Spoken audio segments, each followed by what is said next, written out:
Start అయిందండి. అన్ని స్కూల్స్లో కూడా అడ్మిషన్స్ మొదలైపోతున్నాయి.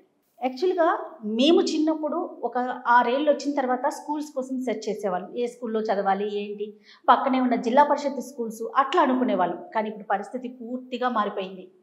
ప్రెగ్నెంట్తో ఉన్నప్పటి నుంచి కూడా తల్లిదండ్రులు ఏ స్కూల్ బాగుంటుంది, ఎక్కడ మన పిల్లల్ని జాయిన్ చేయాలి, స్కూలింగ్ ఎక్కడ, కాలేజ్ ఎక్కడ, లేకపోతే అట్లా ఆలోచన చేసుకోవాల్సిన పరిస్థితి వచ్చింది.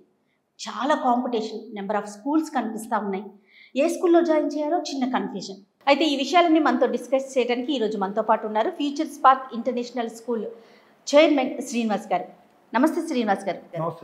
చాలా మంది ఇష్టంతో లేదా కమర్షియల్ యాంగిల్లో స్కూల్స్ స్టార్ట్ చేసి ఇదొక వృత్తి అయిపోయింది ప్రెజెంట్ చూసుకుంటే. కానీ మీ గురించి నేను తెలుసుకున్నాక మీకు ఇదొక ప్యాషన్. కొంతమంది పిల్లలకి వాళ్ళ భవిష్యత్తుని తీర్చిదిద్దడానికి మీరు ఒక మార్గదర్శకంగా ఉండాలి అనే ఒక మంచి ఆలోచనతో స్కూల్ పెట్టామా అన్నట్టు కాకుండా పీక్ స్టేజ్కి, అంటే దాంట్లో ఏమేమి వసతులు ఉండాలో అవన్నీ కూడా ఉంటేనే స్కూల్ స్టార్ట్ చేయాలి, అలాంటి స్కూల్ అయితేనే పిల్లలకి మంచి భవిష్యత్తు ఉంటుందని చక్కటి ఆలోచనలతో మీరు స్కూల్స్ స్టార్ట్ చేస్తున్నారు. ఇది ఏ బ్రాంచ్ అండి, ఎట్లా? 25 సంవత్సరాల నుంచి ఎక్స్పీరియన్స్ విద్యారంగంలో ఉన్నాను మేడం. అయితే ఈ ఫ్యూచర్ స్పార్క్ ఇంటర్నేషనల్ స్కూల్ ఈ సిబిఎస్ఈ సిలబస్ని ఏర్పాటు చేయడానికి ముఖ్య కారణం ఏంటంటే, చాలా స్కూల్స్ నుంచి సిబిఎస్ఈ స్కూల్స్ నుంచి నాకున్న బడ్జెట్ స్కూల్స్లోకి వస్తున్నారు. దీనికి కారణం ఏంటి అని తెలుసుకోవాలనుకున్నప్పుడు, బేసిక్ ఎడ్యుకేషన్ అనేది లేకుండా ఏ స్కూల్లో జాయిన్ అయినా డైరెక్ట్ అదే వాళ్ళకి ఎటువంటి పరీక్షలు లేకుండా ఎడ్యుకేషన్ జాయిన్ చేసేసుకుంటున్నారు. తర్వాత వాళ్ళు చదువుకోమని చెప్పడమే తప్పించి ఇక్కడ జరుగుతున్నది ఏంటంటే, తల్లిదండ్రులు శ్రద్ధ తీసుకుంటేనే ఎడ్యుకేషన్ జరుగుతుంది. కానీ చాలా స్కూల్స్లో తల్లిదండ్రులు ఏమాత్రం శ్రద్ధ తీసుకోకపోయినా చాలా మంది పిల్లలు ఎటు కాకుండా అయిపోతున్నారు. అయితే శ్రీనివాస్ గారు, ప్రెసెంట్ ఉన్న సిచ్యువేషన్లో పేరెంట్స్ ఇద్దరు కూడా ఎంప్లాయీస్గా ఉంటున్నారండి.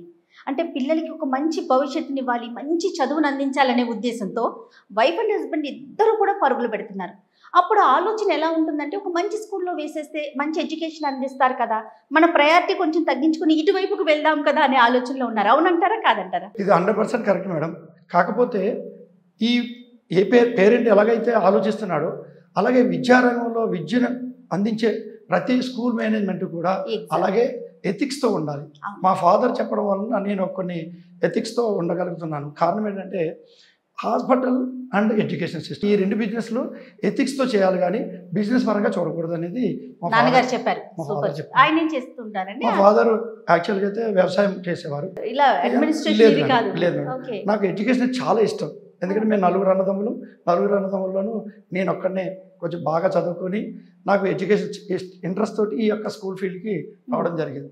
మా నాన్న చెప్పిన విధంగా, బాబు మన స్కూల్ నమ్మి వస్తే వాటికి ఏ విధంగా వాడిని ఇంప్రూవ్ చేయాలి, వాడికి అసలు ప్రాబ్లం ఎక్కడుంది, అసలు తల్లిదండ్రుల ప్రాబ్లమా లేదా పిల్లవాడిలోనే ప్రాబ్లం ఉందా అనేది నేను ముందుగా నిర్ధారించుకుని ఆ తర్వాత ఎడ్యుకేషన్ స్టార్ట్ చేస్తాను. ఓ సూపర్ సూపర్. ఇక్కడ ఈ స్కూల్లో ఏ క్లాసెస్ ఉన్నాయండి? నర్సరీ నుంచి +2 వరకు కూడా ఉందండి సిబిఎస్ఈ అఫిలియేషన్. ఈ యొక్క సిస్టమ్ ద్వారా నేను ముందుకు వెళ్తూ ఇంతకుముందు ఉన్న బ్రాంచెస్లో నాకు 2000 స్టూడెంట్స్ వరకు ఉన్నారు మేడం. ఇది కొత్త బ్రాంచ్. ఇది మాదాపూర్ 100 ఫీట్ రోడ్ కొంత వస్తుంది లొకేషన్. మాదాపూర్ 100 ఫీట్ రోడ్లో రత్నదీప్ బ్యాక్ సైడ్కి వస్తుంది. ఇప్పుడున్న పోటీకి తగ్గట్టుగా దీంట్లో ఏమన్నా స్పెషల్గా మీరు ఎలాంటి ఫీచర్స్ని ఇంప్లిమెంట్ చేశారు? ఏ విద్యా సంస్థ అయినా సరే టెక్నికల్గా ఎప్పటికప్పుడు డెవలప్ చేసుకుంటూ ఉండాలండి. చాలా స్కూల్స్ ఏంటంటే ఈ టెక్నికల్గా ఏ విధంగా వాళ్ళకి ఎడ్యుకేషన్ ఇస్తే బాగుంటుంది అన్న ఆలోచన లేదు మేడం. కానీ నా స్కూల్లో ఏ విధంగా ఇస్తానంటే, సింపుల్ ఎగ్జాంపుల్, ఒక బాబు 6th క్లాస్ నుంచి నా దగ్గరికి వచ్చాడు, చదవట్లేదు, ఫాదర్ బాధపడుతూ చెప్తారు. అటువంటి స్థితిలో ఆ పిల్లవాడికి నేను ఏం చెప్తానంటే, ముందు అసలు చూసి చదవగలుగుతున్నాడా లేదు, అన్ని సబ్జెక్టులు చెక్ చేస్తాను. చూసి చదవడం రాలేదు, ఉదాహరణకి ఇంగ్లీష్ రాలేదు, తెలుగు రాలేదు, హిందీ రాలేదు, మ్యాథ్స్ రాలేదు. అటువంటి పరిస్థితుల్లో ఆ బాబుకి నేను ఏం చేస్తానంటే, బాబుకి ఏబిసిలు వచ్చేవాదా, తర్వాత apple to Z plus spellings వచ్చేది, ఇవన్నీ రకరకాలుగా అంటే గ్రౌండ్ లెవెల్స్ నుంచి ఆలోచిస్తున్నారు ప్రతి స్టూడెంట్ ని కూడా. ఇంకా ఫ్యాకల్టీస్ విషయంలో ఎలాంటి జాగ్రత్తలు తీసుకున్నారు? ఫ్యాకల్టీ విషయంలో ముఖ్యంగా ఇప్పుడున్న విద్యా వ్యవస్థలో అలాగే సమాజంలో ఇంగ్లీష్ కమ్యూనికేషన్ చాలా ముఖ్యమైనది. కమ్యూనికేషన్ స్కిల్స్ లేకుండా చాలా స్కూల్స్ ఇంగ్లీష్లో చదివి తెలుగులో ఎక్స్ప్లెయిన్ చేస్తున్నారు. అది పిల్లవాడి భవిష్యత్తుకు చాలా ఇబ్బంది కలిగే పరిస్థితి ఇంటర్మీడియట్ తర్వాత. సో అటువంటి ఇబ్బంది కలగకుండా ఉండాలంటే ప్రతి స్కూల్లోనూ కూడా ఇంగ్లీష్ టు ఇంగ్లీష్ ఎక్స్ప్లెనేషన్ చేసి వాడికి అర్థమయ్యే విధంగా ఎగ్జాంపుల్స్తో చెప్పాలనే థాట్స్ తోటి నేను నా టీచర్స్ని సెలెక్ట్ చేయడం జరుగుతుంది. శ్రీనివాస్ గారు, ఇప్పుడు టెక్నాలజీ పరంగా పిల్లలు చాలా ఫార్వర్డ్గా ఉంటున్నారు. మన ఆలోచన విధానం కూడా పేరెంట్స్ కూడా అలానే ఉంటుంది కదా. టెక్నాలజీ పరంగా ఎలాంటి అంటే ఇంప్లిమెంట్ చేస్తున్నారు మీరు? క్లాస్ రూమ్స్లో కావచ్చు, లేకపోతే స్కూల్లో కావచ్చు. ఇంతకు ముందు ఉన్న స్కూల్స్లో మేడం ఎప్పటికప్పుడు టెక్నాలజీ, ఇంతకుముందు ఓన్లీ బుక్స్ తోటే మనం ఎక్స్ప్లెయిన్ చేసాం. తర్వాత ఏమొచ్చింది, టచ్ విత్ టాకింగ్ పెన్ అని. అలా టచ్ చేస్తే ఆటోమేటిక్గా దానికి అదే వాడు రికగ్నైజ్ చేసి తన పిల్లలకి చెప్పడం జరిగేది. అలాగే ఇప్పుడు అంతా డిజిటల్ బోర్డ్స్ వచ్చినాయి మేడం. ఇప్పుడు ఎందుకంటే ప్రొజెక్టర్ ద్వారా, డిజిటల్ బోర్డ్స్ ద్వారా మన టీచర్ ఎక్స్ప్లెనేషనే కాకుండా పబ్లిషర్ కూడా ఒక టీచర్ తోటి 100% ఇంగ్లీష్ ఫ్లూయెన్సీతో ఎక్స్ప్లెనేషన్ ఇవ్వడం జరుగుతుంది. అన్ని సబ్జెక్టులు ఉన్నాయి అంటే అట్లా అన్ని క్లాసు పిల్లలకి ఉన్నాయి.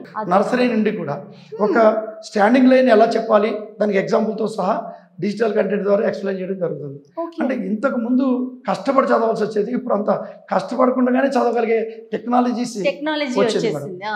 సో ఇటువంటి పరిస్థితుల్లో చాలా మంది విద్యార్థులు చదవకపోవడానికి కారణం ఏంటి అంటే తల్లిదండ్రులు వాళ్ళకి సమయం ఇవ్వకపోవడం, పిల్లలు ఫ్రెండ్స్ తోటి ఎక్కువగా కాలక్షేపం చేయడం, తర్వాత సెల్ ఫోన్లు ఎక్కువగా వినియోగంలో ఉండడం. ఈ 3 కారణాల వలన పిల్లలు పాడవుతున్నారు అనేది నా 100% అభిప్రాయం. సో ఈ 3 పక్కకు తప్పిస్తే మాత్రం ప్రతి విద్యార్థి అద్భుతాలు సృష్టించవచ్చు. ఇలా సిటీస్ లో గ్రౌండ్ ఒకటి ఆలోచిస్తామండి పేరెంట్ గా. అప్పుడు నేను ఒక పేరెంట్ ని, నేనేం ఆలోచిస్తాను, అబ్బా పిల్లలకి యాక్టివిటీస్ చాలా అవసరం, గ్రౌండ్ ఉందా లేదని. దాని విషయంలో మీరు ఏమైనా కేర్ తీసుకున్నారా? మేడం, ఇప్పుడు చదువు ఒక్కటే కాదు ముఖ్యం, కరికులర్ యాక్టివిటీస్ తో పాటు మానసికంగా దృఢంగా చేయాలి. ప్రతి స్కూల్లోనూ కూడా ఒక కౌన్సిలర్ ఉండాలి. ఆ కౌన్సిలర్ ఎలా ఉండాలి, ఆ పిల్లవాడి యొక్క సైకాలజీ, ఆ సైకాలజీకి తగ్గట్టు ఆ సైకాలజిస్ట్ పిల్లల్ని ఎడ్యుకేషన్ మీద ఇంట్రెస్ట్ చేయగలిగేలా చేయాలి. అది నేను ఒక చైర్మన్గా కానీ, లేకపోతే సైకాలజీ బిఎడ్లో సైకాలజీ చేసిన వ్యక్తిగా కానీ నేనే ఎక్కువగా ఆ పిల్లలతో ఇంటరాక్ట్ అవుతాను. ప్రతి విద్యార్థితో కూడా నర్సరీ నుండి 10వ తరగతి వరకు కూడా ఇంటరాక్ట్ అయ్యే ఒకే ఒక్క ప్రిన్సిపాల్గా నేను చెప్పుకోగలను ఒక అనుకుంటున్నానండి. గ్రౌండ్ అంటే గ్రౌండ్ విషయానికి వద్దాం. గ్రౌండ్ విషయంలో, స్పోర్ట్స్ విషయంలో పిల్లవాడికి శారీరకంగా కూడా కావాలి. అందుకని గ్రౌండ్ మస్ట్.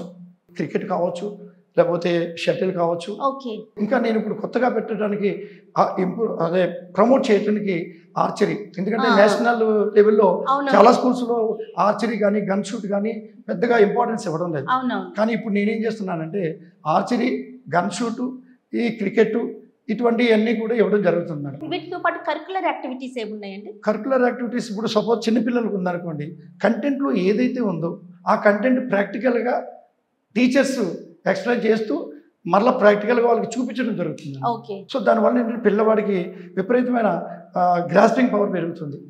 చదివిన దానికంటే చూసింది 1000 రెట్లు గుర్తుండిపోతుంది. తర్వాత గ్రూప్ డిస్కషన్స్ అని, ప్రెజెంటేషన్స్ అని ఇలాంటివి కూడా ఏమైనా ఇంప్లిమెంట్ చేస్తా ఉన్నారా మన దాంట్లో? అట్ ద సేమ్ టైం మా స్కూల్లో మేడం ఇంగ్లీష్ కమ్యూనికేషన్స్ మీద డిబేట్స్ కండక్ట్ చేస్తూ ఉంటాం.